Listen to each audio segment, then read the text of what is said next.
Sakitnya tuh di sini mungkin itu gambaran yang cocok untuk menggambarkan deretan artis Indonesia yang maju jadi caleg di tahun 2024. Mereka mendapatkan suara terbanyak dan telah menghabiskan modal kampanye puluhan miliar.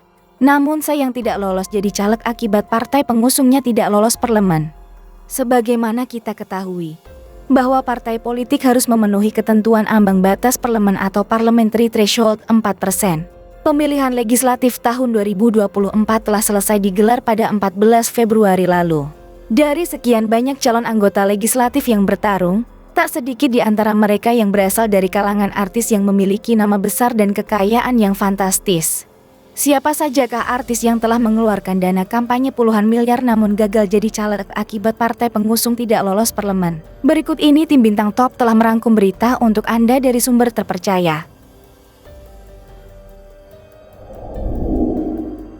Giring Ganesha. Vokalis band Nidji sekaligus mantan Ketua Umum PSI Giring Ganesha maju sebagai calon anggota DPR RI melalui Dapil Jawa Barat 1. Popularitasnya sebagai musisi sejak era 2000-an ini berhasil membuat raihan suara Giring cukup tinggi. Berdasarkan data real count, Giring untuk sementara ini berhasil meraih suara tertinggi di PSI dengan raihan 14.787 suara dengan data yang masuk baru sekitar 55%. Meski perolehan suaranya unggul atas sejumlah caleg lainnya, Giring terancam gagal dilantik menjadi anggota DPR karena PSI dikabarkan tidak lolos ambang batas parlemen.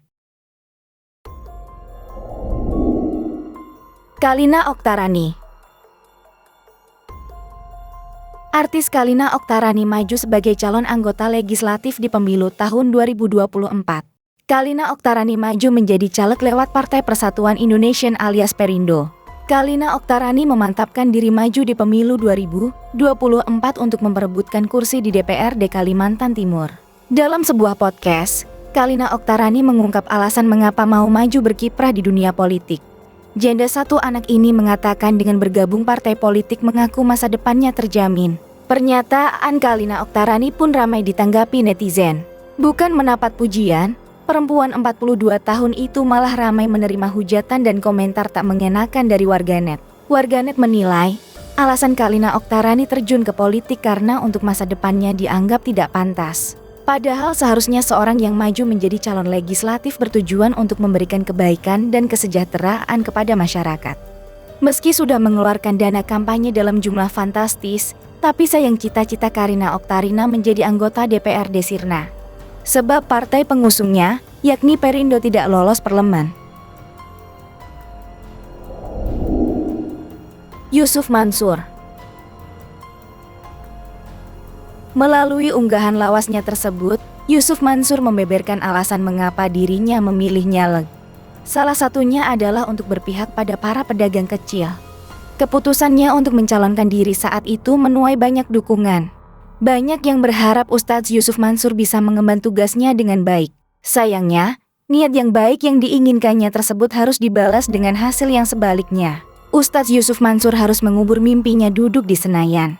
Pasalnya, raihan suaranya baru 1.235 suara. Partai Perindo sendiri bahkan terancam gagal lolos ke Senayan. Dede Sunandar. Siapa yang tak kenal Dede Sunandar? Artis sekaligus komedian ini maju nyalek dari Partai Perindo di pemilu tahun 2024. Tapi suara yang didapat sampai saat ini hanya belasan. Artinya Dede Sunandar dipastikan gagal total di pemilu tahun ini. Padahal Dede Sunandar sudah mengeluarkan banyak modal kampanye untuk bisa mendulang suara di Pileg DPRD Kota Bekasi Dapil 5. Nasib apes terus dialami komedian Dede Sunandar. Setelah kemungkinan besar tidak akan lolos menduduki kursi DPRD Kota Bekasi seusai menjual 2 unit mobil untuk proses pencalegan. Kini Dede Sunandar dikabarkan tengah menjual rumahnya lagi. Dalam unggahan story Instagramnya, Dede Sunandar mengumumkan bahwa ia akan menjual rumahnya yang ada di Kompleks Taman Meruya Ilir, Jakarta Barat. Kegagalannya itu dianggap enteng oleh Dede Sunandar sehingga membuat dirinya tidak dilanda rasa stres. Kegagalannya di pemilu ini disebut karena belum mendapat restu dari Sang Pencipta. Dede juga merasa harus lebih matang lagi berpolitik, misalnya dengan memilih partai yang tepat. Helmi Yahya. Helmy Yahya membuat geger dunia perpolitikan dengan resmi menjadi kader Partai Solidaritas Indonesia atau PSI. Dalam pemilu legislatif tahun 2024, Helmy Yahya nyalek lewat DPR RI melalui Dapil Sumatera Selatan 1. Perolehan suaranya sebenarnya lumayan besar dan terbanyak di antara sejumlah caleg PSI lainnya. Dia mendapatkan suara sebanyak 17.468 suara. Sayangnya PSI disebut-sebut tidak memenuhi syarat parliamentary threshold. Sebelumnya, Helmy Yahya cukup gencar mempromosikan dirinya sebagai caleg DPR RI dari PSI. Helmy Yahya juga tak lupa memperkenalkan berbagai hal tentang Sumsel, salah satunya kuliner, ke para netizen di sosial media. Tapi sayang, upaya kampanye Helmy Yahya yang menghabiskan banyak biaya tak membuahkan hasil akibat partai pengusungnya tidak lolos parlemen.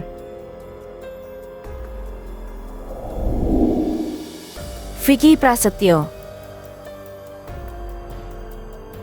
Cobaan bertubi-tubi menghampiri Vicky Prasetyo setelah gagal dalam pemilu tahun 2024.